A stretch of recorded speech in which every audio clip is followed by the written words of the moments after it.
శ్వాస మీద ధ్యాస పెడతాము. మా గురువుగారి దగ్గర కూర్చుంటాము. మా గురువుగారి పేరు శ్వాస. మీ గురువుగారి దగ్గర మీరు కూర్చోండి, మా గురువుగారి దగ్గర మేము కూర్చుంటాము. I have learned this personally from Buddha and I'm teaching this to everybody for the past 2500 years.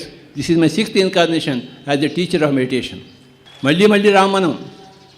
ఈ ప్రాంగణంలో ఉన్న వాళ్ళెవరికి ఇంకో జన్మ లేదు.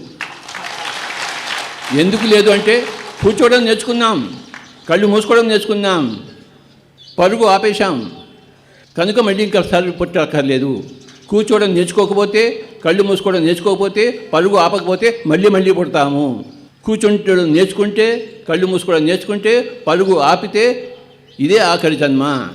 పైలోకాల్లో ఇంకా ఎన్నో కార్యక్రమాలు ఉన్నాయి మనకి. స్కూల్ నుంచి కాలేజీకి వెళ్తున్నాము, ఇహలోకం నుంచి పరలోకానికి వెళ్తాము. ఈరోజు మనం ఇహలోక వాసులము, రేపు మనం పరలోక వాసులము.